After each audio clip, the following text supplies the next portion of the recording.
สัมมาสัมพุทโธภควาพุทธังภควันตังอภิวาเทมิกราบพุทโธมีนาโถสวากขาโตภควตาธัมโมธัมมังนัมสสามิกราบ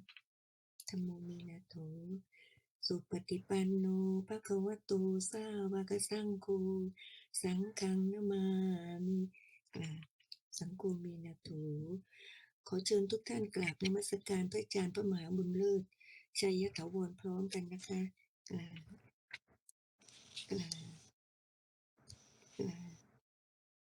ขออาราธนาพระอาจารย์แสดงธรรมเจ้าค่ะ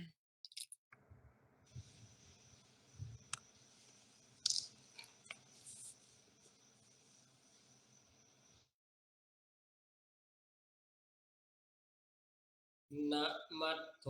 รัตนัตยัสสะขอความนอบน้อมของข้าพเจ้าจงมีแด่พระรัตนตรัย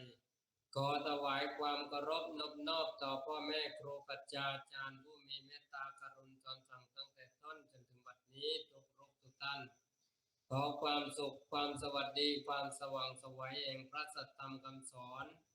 จงประจักษ์แจ้งในใจของญาติธรรมผู้สนใจใกล้ในพระสัทธรรมทุกท่านก็วันนี้หัวข้อทำเรื่อง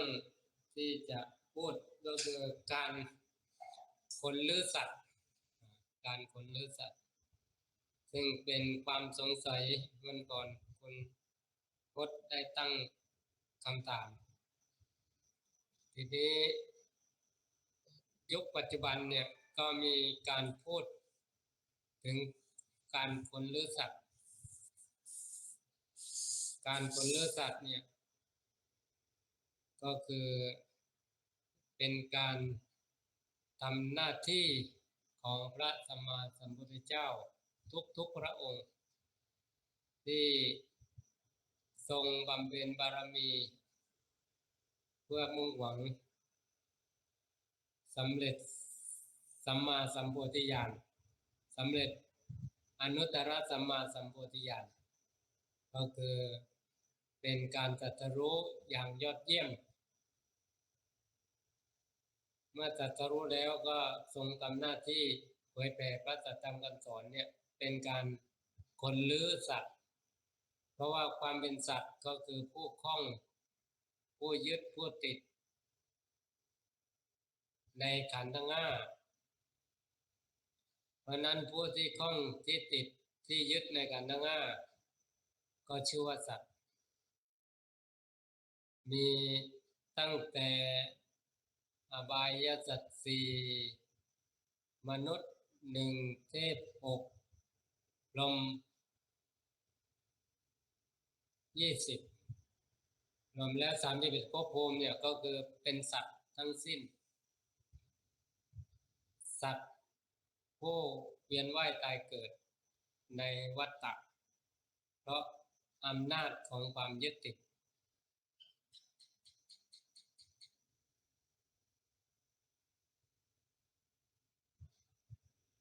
ทีนี้นี่คือชื่อเป็นชื่อของผู้ที่คล้องผู้ที่ยึดที่ติดในขันธ์ห้าเพราะฉะนั้นใครที่ยึดที่ติดที่คล้องก็เป็นสัตว์แต่ว่าความเป็นสัตว์ไม่ใช่มีอยู่ตลอดก็มีช่วงนั้นแหละช่วงที่เข้าไปยึดติดนั่นแหละพอไม่ยึดติดก็ไม่ได้เป็นสัตว์เป็นอะไรก็เป็นธรรมชาติแต่ว่าเพราะว่าไม่เห็นตามความเป็นจริงเช่นนี้ก็หลงไปยึดอีกยึดเป็นช่วงๆนะเพราะนั้นให้ชัดเจนว่าความเป็นอะไรเนี่ยไม่ได้เป็นอยู่ตลอดไม่ได้เป็นจริงอยู่ตลอดก็คือเป็นชั่วคราวเป็นอะไรจะเป็นอยู่ตลอดไม่ได้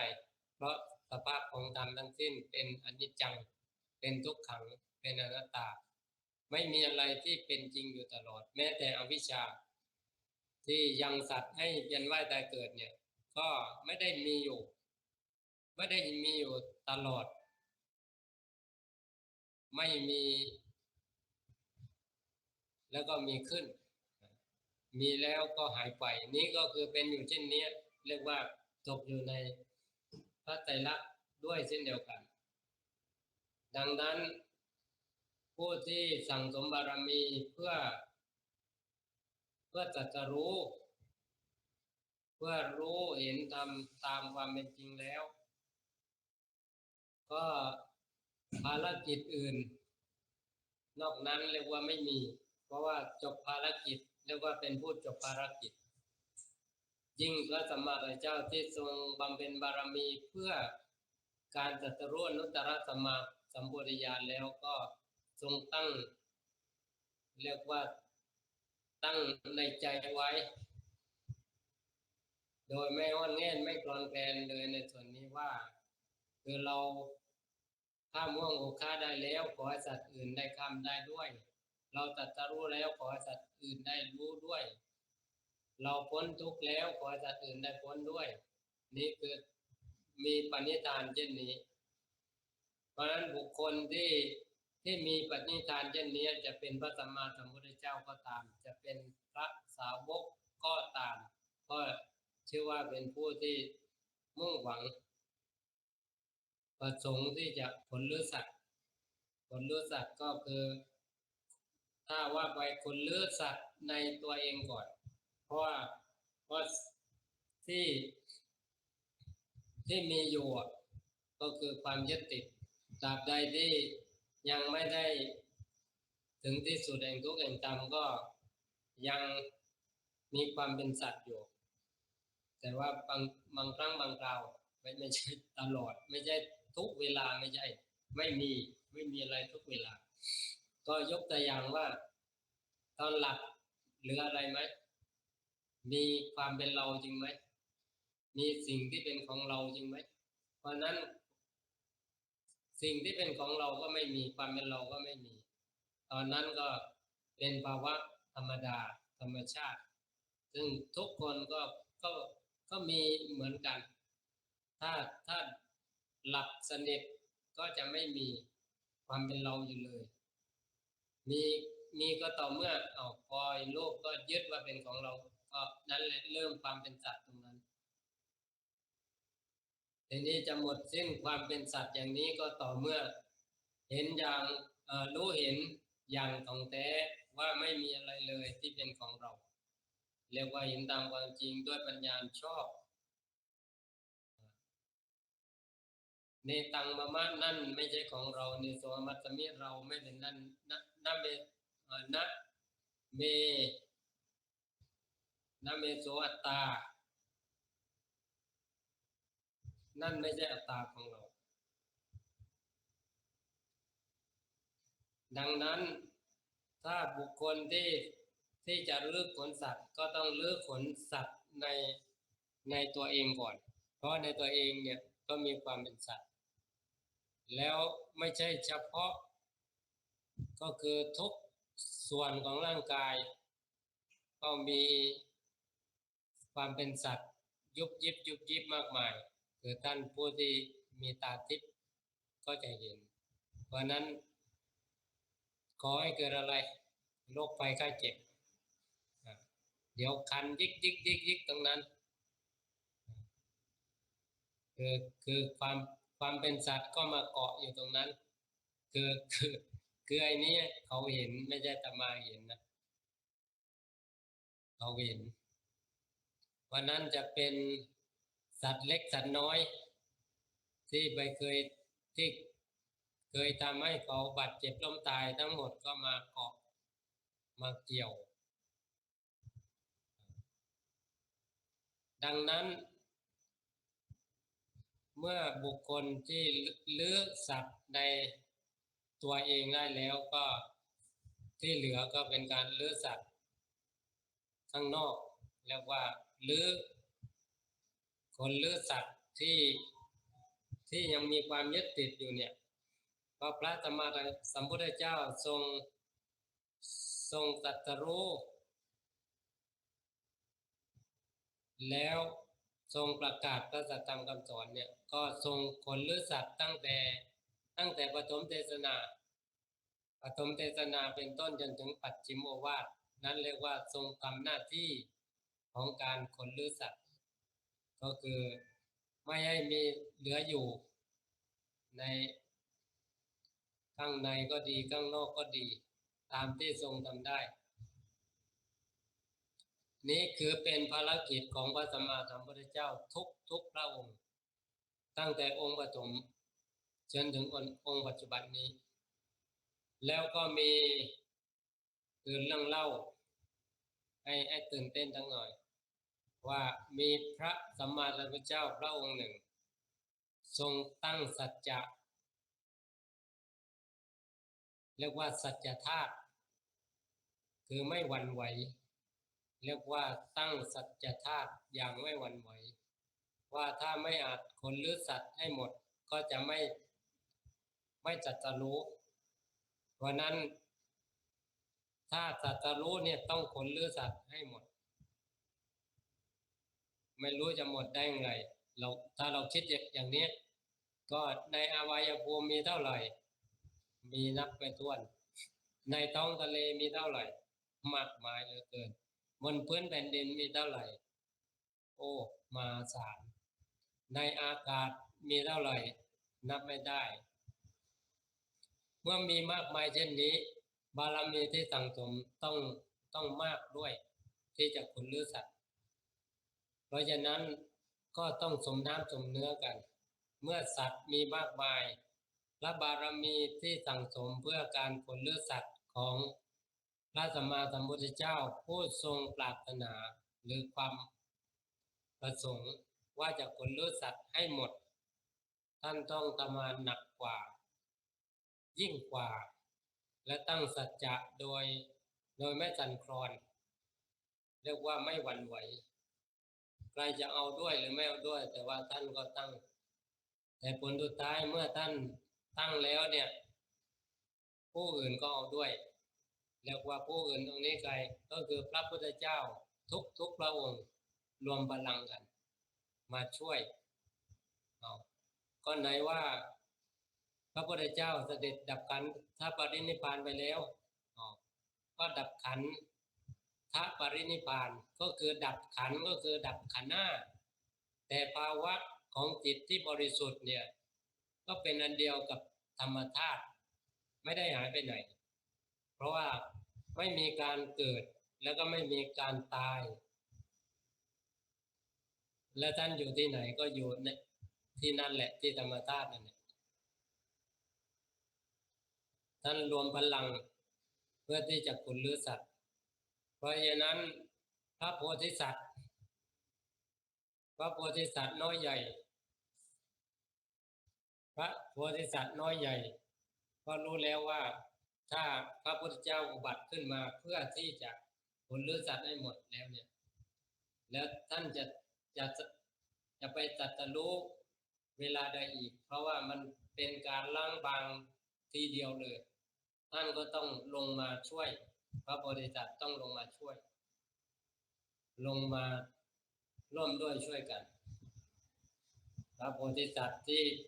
เป็นพระพุทธเจ้าก็ต้องลงมาช่วยไม่ใช่เฉพาะพระสัมมาสัมพุทธเจ้าเท่านั้นเพราะนั้นผู้มีบารมีมากก็ต่างก็ร่วมด้วยช่วยกันซึ่งยุคใดที่เป็นเช่นนี้ยุคนั้นเรียกว่าเป็นยุคศรีวิไลย์เป็นยุคที่อลังการเรียกว่าเป็นอจินไตยเพราะฉะนั้นสิ่งที่เรารู้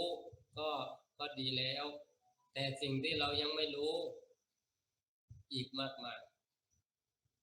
การรู้เพื่อการหลุดพ้นเนี่ยก็เป็นแค่ส่วนหนึ่งซึ่งไม่ใช่เป็นสิ่งที่ยากเกินไป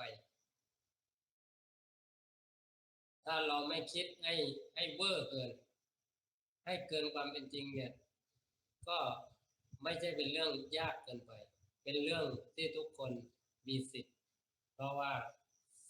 พระสัมมาสัมพุทธเจ้าทุกพระองค์ที่ตรัสรู้มาแล้วเนี่ยก็มีความปรารถนาให้สิทธิ์เรียกว่าให้สิทธิ์แก่สรรพสัตว์ ให้ได้หลุดพ้นได้ด้วย เพราะนั้นแค่ตั้งความปรารถนาที่จะหลุดพ้นสาธุชาตินี้เป็นชาติสุดท้ายการเกิดใหม่ของเราจะไม่มีหรือไม่ประสงค์จะมีอีกก็คือทำภารกิจทุกอย่างเพื่อการยุติการเป็นว่ายตายเกิดนี้ตั้งความปรารถนาเพราะนั้นถ้าตั้งเป้าแล้วเนี่ยไม่ได้คลอนแคลนเนี่ยก็สามารถไปสู่เป้าหมายได้ขณะที่ยังมีชีวิตอยู่หรือว่าละไปแล้วก็มีสิทธิ์ทั้งหมดเพราะนั้นผู้ที่มีบารมีพร้อมเนี่ยท่านช่วยไม่ใช่เฉพาะกายหยาบก็คือที่เราเห็นกันอยู่เนี่ยแม้แต่กายทิพย์หรือกายละเอียดก็ช่วยหมดเพราะว่าประสงค์ที่จะพ้นหรือสัตว์ให้หมดให้สิ้นในการของการตรัสรู้ของพระองค์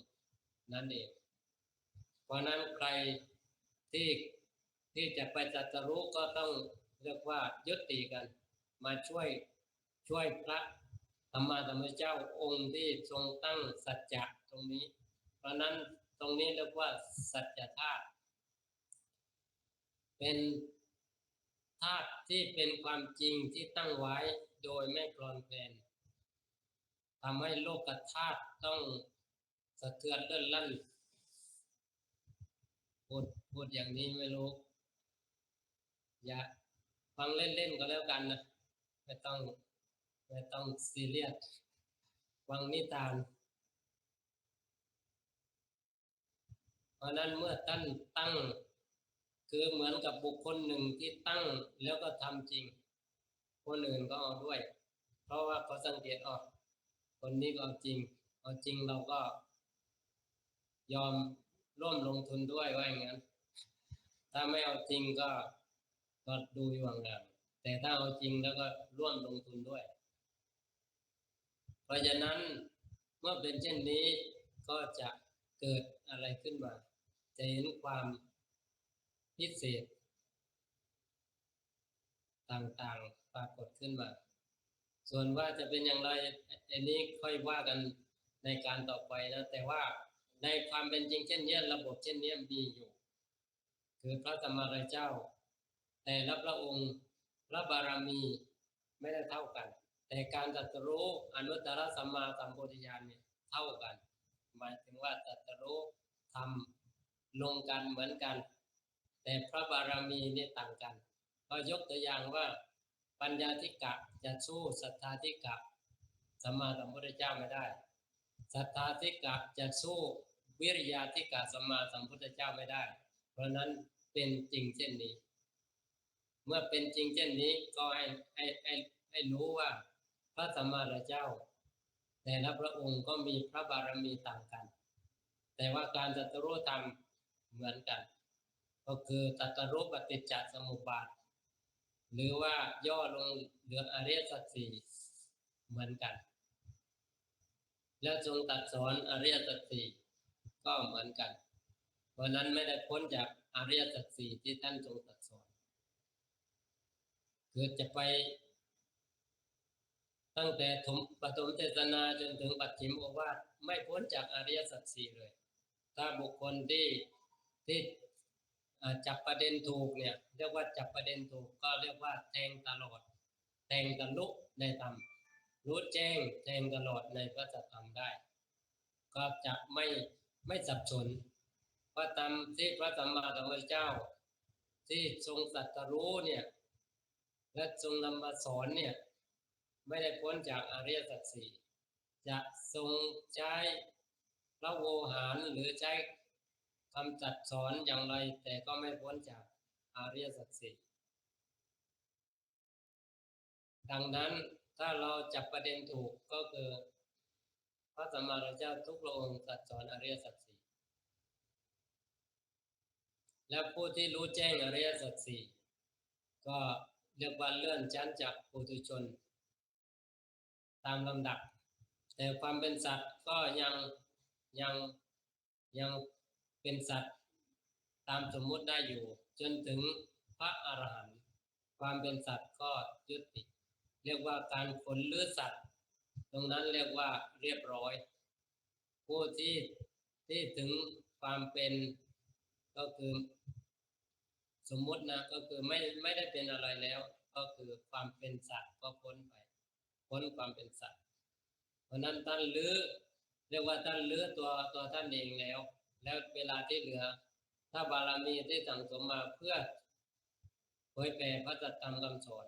ท่านก็ทำหน้าที่ก็คือไม่ใช่พระสัมมาสัมพุทธเจ้าพระองค์เดียวเท่านั้นแม้แต่พระสาวก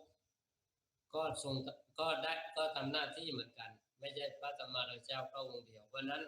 การทำหน้าที่รู้ขนสัตว์เนี่ยไม่ใช่แค่พระสัมมาสัมพุทธเจ้าเท่านั้นผู้ที่เอาด้วยก็คือพระสาวกหรือผู้ที่เกี่ยวพันด้วยก็เรียกว่าช่วยกันขนหรือสัตว์ทำให้ภารกิจที่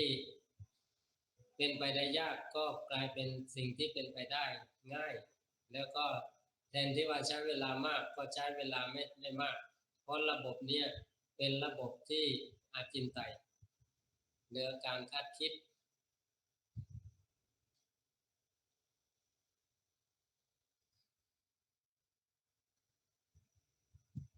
ถ้าเร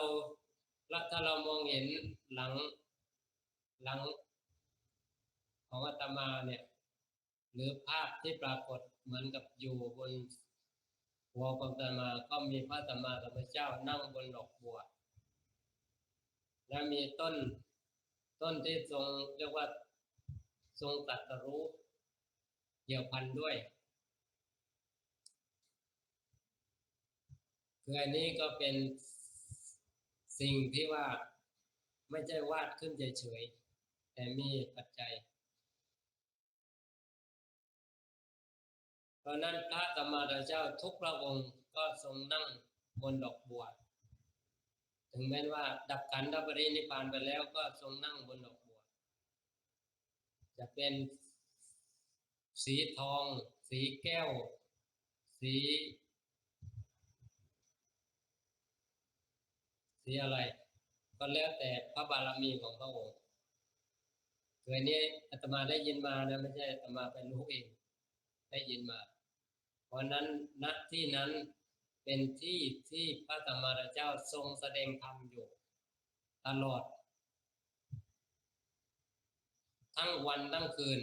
เรียกว่าทรงแสดงธรรมอยู่ตลอดไม่มีหยุดไม่มีพักเพราะนั้นผู้มีบารมีที่พร้อมก็จะรู้ธรรมเห็นธรรมได้กายทิพย์กายละเอียด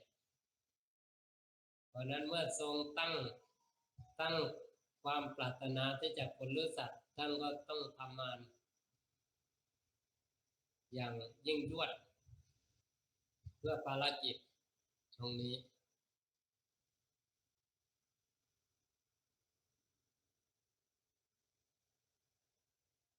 เพราะนั้นเราทั้งหลายก็เป็นผู้มีส่วนแห่งการพ้นหรือสัตว์ก็คือการเผยแผ่พระสัจธรรมเนี่ยก็คือช่วยพระสัมมาสัมพุทธเจ้าถึงแม้ว่าอย่างองค์ปัจจุบันเนี่ยคือพระสัมมาสัมพุทธเจ้าพระสัมมาโคดมที่ตรัสรู้แล้วเนี่ยทรงละขันธ์ไปแล้วแต่ว่าน้ำพระทัยอันเปี่ยมล้นด้วยพระเมตตามหาการุณายังไม่หายไปไหนเพราะนั้นผู้ที่มาทำหน้าที่เพื่อช่วยพระองค์ก็มี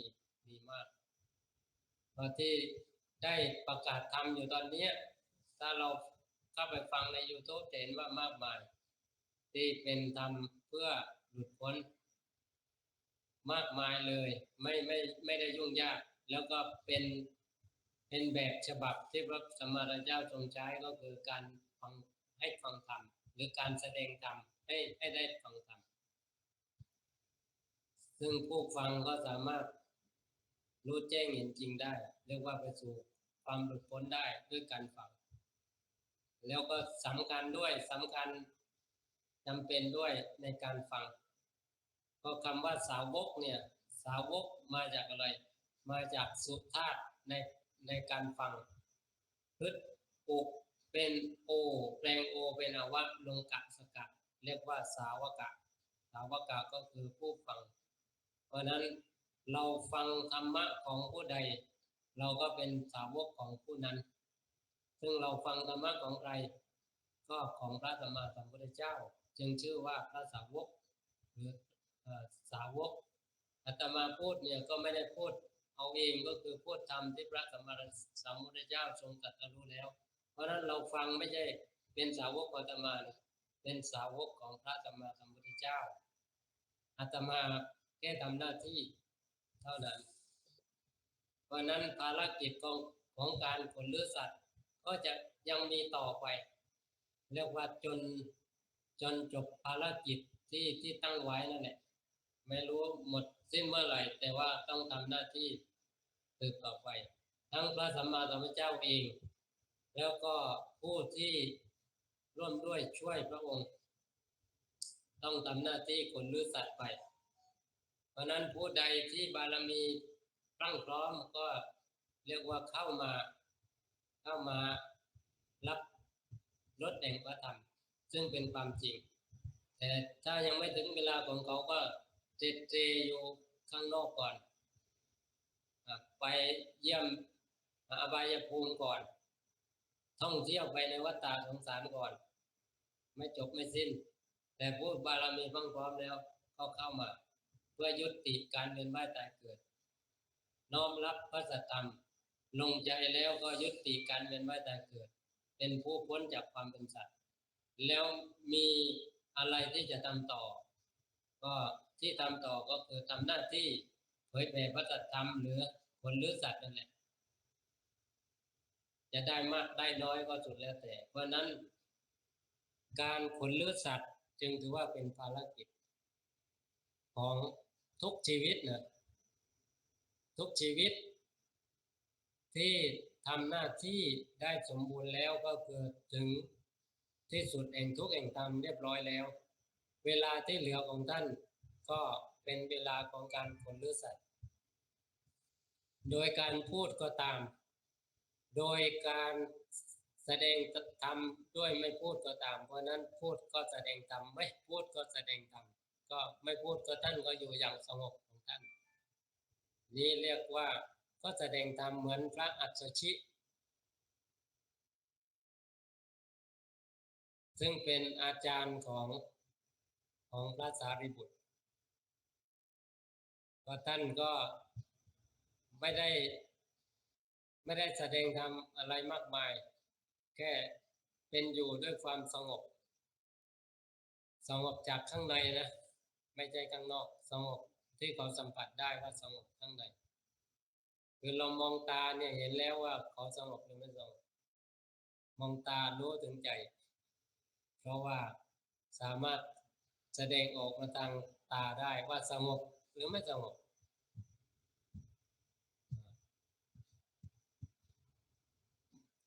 ท่านพระสารีบุตร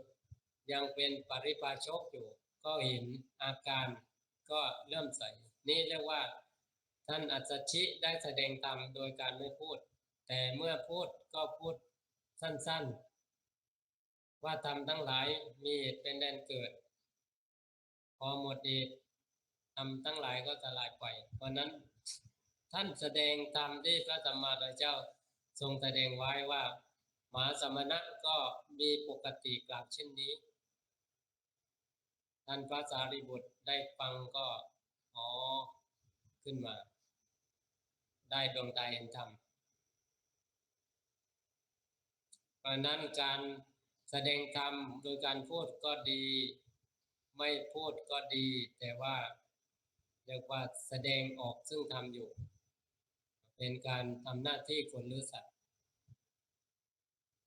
ดังนั้นเราทั้งหลายก็มีส่วนในการขนหรือสัตว์ผู้ใดที่มีเรียกว่ามีอุปนิสัยพอที่จะพูดได้เราก็พูดให้เขาได้รู้ได้เห็นความจริงคือสัจจะอันประเสริฐนี้เรียกว่าทำหน้าที่ขนหรือสัตว์ถ้ามีบารมี ร้อมพลั่งก็เรียกว่าใกล้ชิดสนิทกับพระสัมมาสัมพุทธเจ้าเรียกว่าทำได้มากมายเหมือนพระสารีบุตรพระโมคคัลลานะเป็นต้นทำหน้าที่ช่วยพระสัมมาสัมพุทธเจ้าทรงเป็นเบื้องซ้ายเบื้องขวาหรือพระอสิติมาสาวกผู้ใหญ่ก็ทำหน้าที่ช่วยพระสัมมาสัมพุทธเจ้าอันนี้ก็คือในที่ผ่านมาแต่ปัจจุบันนี้ก็ยังทำอยู่ผู้ทำหน้าที่คนเลือสัตว์ยังทำอยู่แล้วก็จะเป็นอย่างไรต่อก็ต้องดำเนินไปจนกว่าจะหมดสิ้นลมหายใจหรือหมดกำลังที่จะทำหน้าที่ได้นั่นคือเป็นผู้ที่ทำหน้าที่คนรู้สัตว์ดังนั้นเราให้ประจักษ์แจ้งตัวเองว่าความเป็นสัตว์ยังมีมาเยี่ยมอยู่ไหมหรือว่ามันกระเด็นหายไปหมดเกลี้ยงก็ดูที่ใจนะความเป็นสัตว์ไม่ได้อยู่ที่อื่นอยู่ที่ใจถ้าใจยังคล้องอยู่กับอะไรก็คือความเป็นสัตว์คล้องลูกอยู่คล้องสมบัติอยู่คล้องขันอยู่นี่เรียกว่าคล้องทั้งสิ้นความเป็นสัตว์ก็ยังมีอยู่แต่ถ้าไม่คล้องก็แค่ใช้แค่ทำหน้าที่ไม่มีความยึดความคล้องอันนี้เรียกว่าพ้นจากความเป็นสัตว์เพราะนั้นเมื่อลื้อขนสัตว์ในตัวเองแล้วก็จะรู้ขนสัตว์ก็คือที่ข้างนอกด้วยหรือที่ใกล้ด้วยที่ไกลด้วยเรียกว่าทำหน้าที่อย่างนี้จนหมดสิ้นลมหายใจเป็นการขนลื้อสัตว์ก่อนจะขนลื้อสัตว์ก็ต้องแจ้งประจักษ์ในตนเองก่อนว่าความเป็นสัตว์ยังเหลือไหมความเป็นสัตว์ในเราเนี่ยมีไหมเรามีในขันธ์หน้าไหมขันธ์หน้าเป็นเราไหมแต่ว่ายังเห็นว่าเอตังมะมะเอโชมัสสมิเอโชเมตตาอยู่ไหมเห็นว่านั่นเป็นเรานั่นเป็นของเราเราเป็นนั่นเป็นอัตตาของเราอยู่ไหม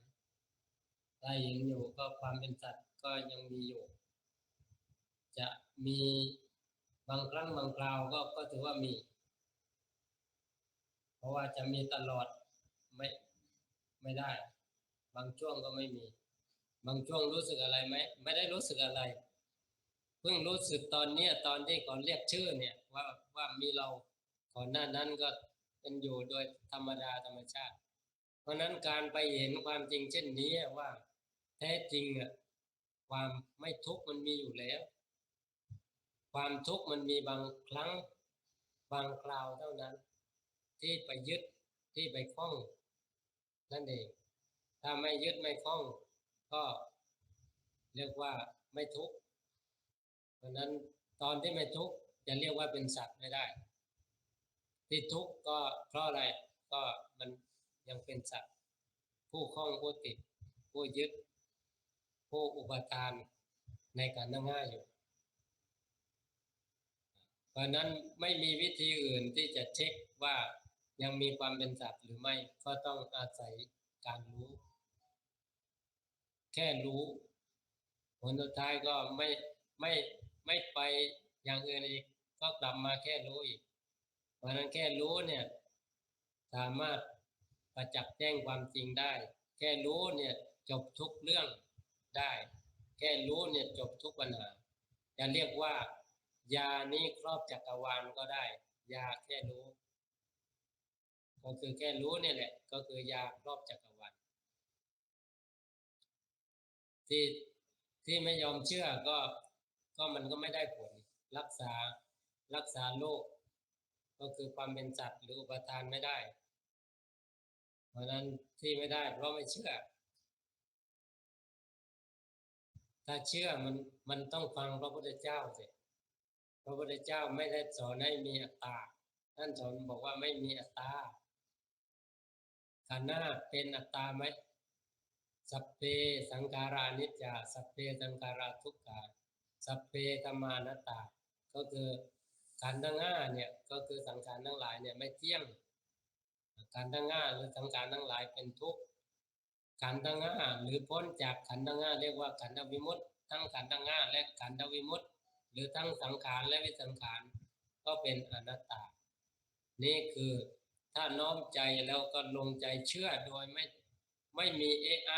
ก็คือเชื่อตามพระสัมมาสัมพุทธเจ้าเชื่อตามพระธรรมเชื่อตามพระสงฆ์ที่เป็นไปเช่นนี้แต่ที่ไม่ยอมเชื่อก็คือนั่นก็คือไปเชื่อตนเองหรือเชื่อกิเลสเชื่ออวิชชามากกว่าโทษใครไม่ได้นะต้องโทษที่ไม่ยอมเชื่อพระพุทธเจ้าเองพระพุทธเจ้าสอนตรงๆสอนถูกต้องอยู่แล้วทำไมยังต้องเวียนว่ายตายเกิดอีกก็เพราะไม่เชื่อพระพุทธเจ้านั่นเองถ้าเชื่อแล้วก็พอกันทีกิเลสหลอกไม่ได้แล้วอวิชชาตัณหาอุปาทานทำงานไม่ได้แล้วมีแต่วิชชาก็ไปสู่วิมุตติมีวิชาก็มีวิมุตติตามมาเพราะนั้นมันก็มีแค่นั้นแหละเมื่อมีรู้ก็จะหลุดพ้นถ้าไม่รู้ก็ข้องติดก็เป็นสัตว์แค่นั้นเองถ้ารู้ก็หลุดพ้นถ้าไม่รู้ก็ข้องติดเป็นสัตว์ก็วนเวียนอยู่อย่างเนี้ยมันไม่จบไม่สิ้นขึ้นสูงบ้างลงต่ำบ้างลงต่ำก็ขึ้นสูงขึ้นสูงก็ลงต่ำเวียนว่ายตายเกิดมายาวนานหลายภพหลายชาตินับไม่ถ้วนท่านพระสัมมาสัมพุทธเจ้าอุปมาเหมือนน้ำตาของสัตว์ผู้เวียนว่ายตายเกิดเนี่ยมากกว่าน้ำมหาสมุทรทั้งสี่ที่แล้วกองกระดูกที่ทับถมกันในการเวียนว่ายตายเกิดของสัตว์หนึ่งของสัตว์ผู้เดียวมากกว่าภูเขาอะไรจำไม่ได้แล้วภูเขาใหญ่ในอินเดียท่านเปรียบว่ากองกระดูกนี่มากกว่าที่เพราะนั้นยาวนานแค่ไหนก็ลองคิดกันเล่นๆก็ได้ก็ถ้าคิดก็คิดเล่นๆว่าน้ำตามของสัตว์ผู้ที่เวียนว่ายตายเกิดแต่ละชาติเนี่ยรวมกันแล้วมากมายกว่าน้ำมหาสมุทรทั้งสี่มากขนาดไหนเคยนี่พูดให้เห็นว่ามันขนาดนี้แล้วเรายังไม่สะดุ้งหวาดกลัวเนี่ยก็เกินไปมันเกินไปนะก็ต้องหวาดกลัวกันบ้างในสังสารวัฏเนี่ยไปในวัฏฏะสงสารเนี่ยน่าจะกลัวกันบ้างถ้าเห็นความเป็นจริงเช่นนี้ชาตินี้ก็ทุกข์พอแรงแล้วนะน้ำตาไหลไม่รู้กี่ยกแล้วตั้งแต่เด็กน้อยจนถึงตอนนี้มันเท่าไหร่แล้วแล้วมันก็มีต่ออีกตราบใดที่ยังมีความเป็นไปของวัฏฏะแต่ถ้าหลุดจากวัฏฏะเป็นวิวัฏฏะแล้วไม่ตกอยู่ในอำนาจของการเวียนว่ายตายเกิดแล้วก็จะเป็นอิสระถึงที่สุดคือความไม่เป็นอะไร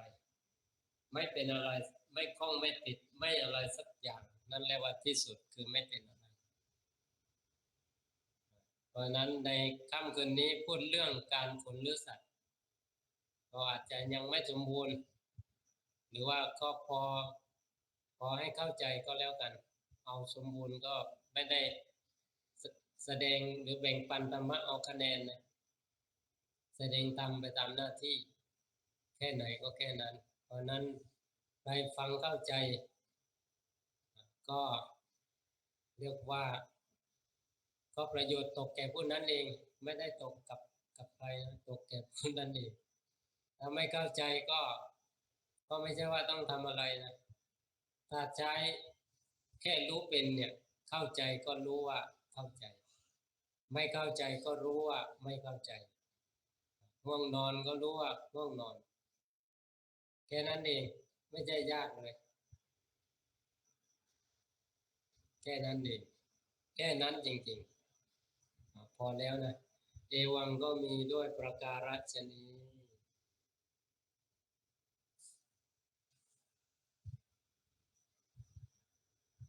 ท่านใดจะเพิ่มเติมเสริมก็ได้นะคุณแม่ชีตะอิ่งเพิ่มเติมไหมแล้วองค์ไหนคะที่ภาวนาพระศรีอริยเมตไตรยะอาตมาลืมบอก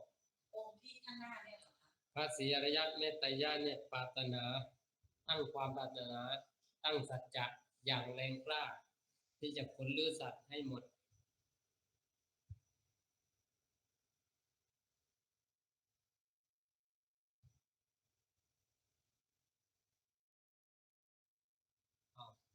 ท่านใดมีข้อสงสัยก็ถามได้นะ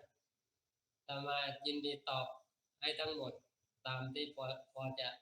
ตอบได้ที่ตอบไม่ได้ก็ยกไว้ในฐานที่พบที่เข้าใจกันว่าตอบไม่ได้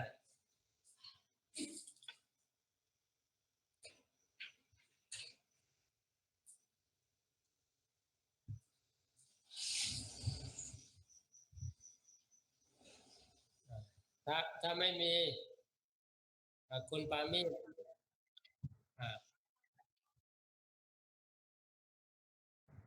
โยมไปหาดูมีไหมอาตมา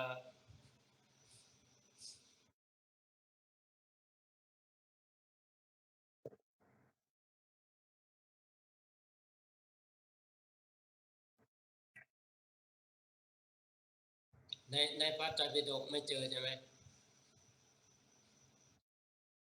ไม่มีโชว์แต่ว่าโยมคิดว่ามีไหม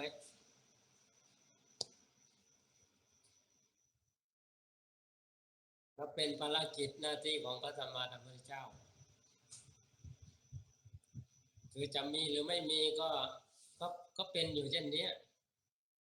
คือบางเรื่องไม่ต้องมีในพระไตรปิฎกก็ได้บางเรื่องต้องมีบางเรื่องไม่ต้องมีเราบอกแล้วว่า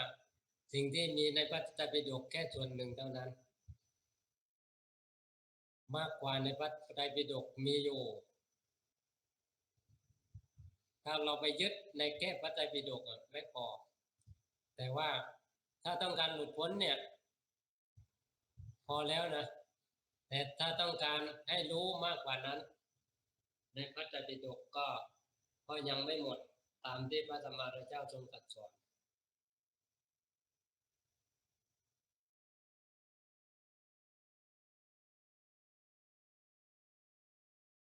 แล้วเอามาในช่วงเนี้ยค่ะช่วง civilize เนี่ยพระอาจารย์ว่ามีอยู่จะอยู่นานเท่าไหร่ฮะหรือว่าแค่ในช่วงเราเกิดนี้เพราะว่าตามที่พระพุทธเจ้าทรงทำนายว่าจะอยู่ได้ถึง 2,500 ปี5,000 ปีทั้งหมดก็เหลือประมาณ 2,500 ปีแล้วกว่าจะต้องไปอยู่ในยุคมืดที่ไม่มีศาสนาจนกว่าพระศรีอริยเมตไตรจะมาบังเกิดที่ละโลกนี้และอันนี้คำทำนายเนี่ยมันก็ล้างหมดนะคะเหมือนถ้าทุกอย่างเนี่ยเสร็จสิวิไลซ์ตั้งแต่ตอนนี้เลย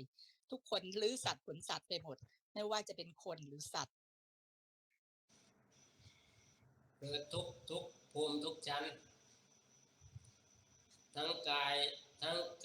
หยาบกายละเอียดกายทิพย์ลื้อไปหมดเลยวิญญาณที่เรียกว่าเหมือนว่าตายปุ๊บเนี่ยระบบนี้ก็จัดการทำงานทันทีช่วงนี้เป็นนานเท่าไหร่คะต้องใช้เวลานานเท่าไหร่กว่าจะลื้อสัตว์ผลสัตว์หมดทั้งโลกนี้ทั้ง3 โลกคือไอ้นี่อาตมาไม่ทราบแต่ที่ทราบก็คือต้องเข้าไปเรียนรู้ตรงนี้จริงๆถึงจะรู้เรียนรู้ระบบตรงนี้จริงๆถึงจะรู้แต่ว่าเริ่มแล้วแหละเริ่มแล้วที่จะผลรู้สัตว์ค่ะแต่จะหมดวาระเมื่อไหร่หรือหมดสิ้นเมื่อไหร่ไม่ทราบเพราะอาตมาก็แค่รับรู้มาเท่านั้นเองผู้ที่รู้ก็คือพระศรีอริยเมตไตรนั่นแหละท่านทรงก็ต้องรอให้ท่าน พระศรีอริยเมตไตรลงมาบังเกิดก่อนถึงจะหมดเหรอฮะคืออันนี้อาตมาไม่พูดนะคือเราเข้าใจว่าพระศรีอริยเมตไตรต้องลงมาก็ไม่แน่ปัจจุบันเนี่ยท่านอยู่ในโลกมนุษย์แล้วก็ได้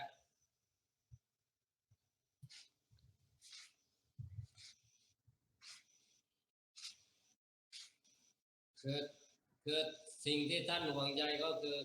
การสอนในยุคปัจจุบันเนี่ยสอนผิดเพี้ยนจากคำสอนของพระพุทธเจ้าไปมากคือพระธรรมเจ้าสอนตรงแล้วก็บรรลุได้ง่ายแต่ปัจจุบันเนี่ยสอนยากแล้วก็บรรลุยากด้วยมันผิดเพี้ยนไปจนพระธรรมเจ้าองค์ปัจจุบันยังเรียกว่าถ้าภาษาเรายังตกพระทัยเลยว่ามันเป็นไปได้ขนาดนี้เชียวหรือยังไม่ทันไรที่สอนผิดเพี้ยนไปเยอะเลยท่านสอนง่ายๆให้รู้เห็นตามความเป็นจริงว่าขันธ์หน้าไม่เที่ยงเป็นทุกข์เป็นอนัตตาทำทั้งหลายทั้งปวงเป็นอนัตตาทำทั้งหลายทั้งปวงอันใครๆเข้าไปยึดมั่นถือมั่นไม่ได้แค่นี้แต่ว่าที่สอนให้ยากอย่างนั้นบ้างอย่างนี้บ้างคือมันมาทีหลังจริงๆนะไม่ใช่สิ่งที่พระเจ้าทรงตรัสสอนที่พระสัมมาสัมพุทธเจ้าตรัสสอนนี่ง่ายแล้วก็บรรลุได้ง่ายเพราะว่าบอกแล้วว่าเกิดทุกคนน่ะพร้อมแล้วที่จะหลุดพ้นน่ะแค่เปิดใจเนี่ยเขาก็หลุดพ้นได้เลยเพราะอะไรเพราะวิมุตติมีอยู่ตลอดคืออันนี้ไม่ใช่แต่มาพูดโดยไม่อ้างอะไรนะวิมุตติมีอยู่ตลอดพระนิพพานมีอยู่ตลอดทำไมพูดเช่นนั้นเพราะว่าวิมุตติหรือพระนิพพานเป็นอมตะธาตุอมตะธรรมเขาไม่ได้เกิดไม่ได้ตายไม่ได้เกิดไม่ได้ดับเขามีอยู่ตลอดเลยคือใครจะไปเห็นประจักษ์แจ้งหรือไม่เขาก็มีของเขาอยู่เช่นนั้นเนี่ยแค่เปิดใจรู้เห็นตามความเป็นจริงก็จะเห็นได้เลยว่าคืออะไรใช้เวลาไม่นาน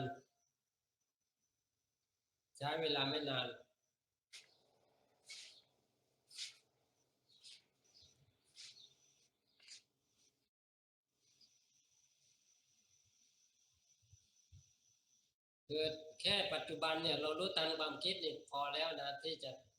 ะเป็นเรียกว่าเป็นแนวเป็นทางให้ไปสู่หลุดพ้นเนี่ยมันคิดอยู่ปัจจุบันทันไหม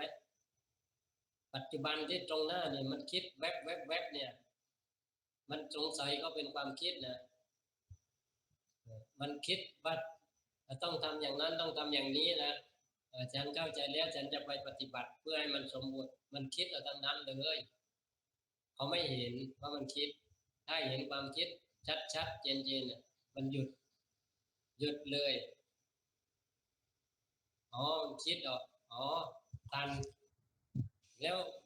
มันมีอะไรเหลือเล่าพอทันความคิดมันก็วิมุตติทันทีเพราะว่าพ้นจากสังขารก็เป็นวิสังขารเหลือสังขาร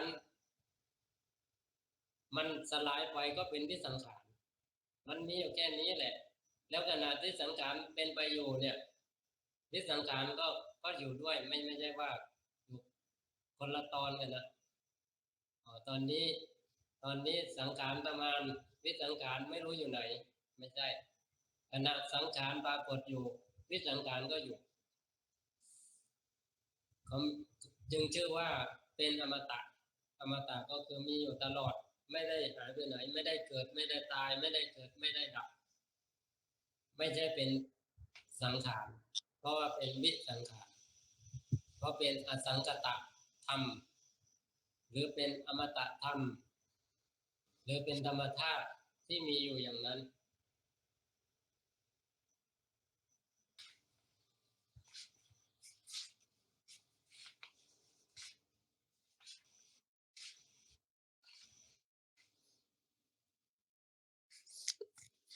ถ้าไม่มีอย่างอื่น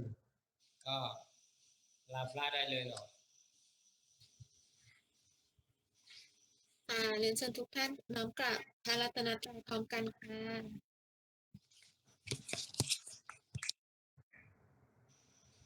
อะระหังสัมมาสัมพุทโธภควาพุทธังภควันตังอภิวาเทมิสวากขาโตภควตาธัมโมธัมมังนัมสสามิสุปฏิปันโนภควโตสาวกสังโฆสังฆังนามามิกราบขอบพระคุณพระอาจารย์อย่างสูงยิ่งนะเจ้าค่ะกราบกราบขออนุโมทนาบุญกับทุกท่านค่ะสาธุ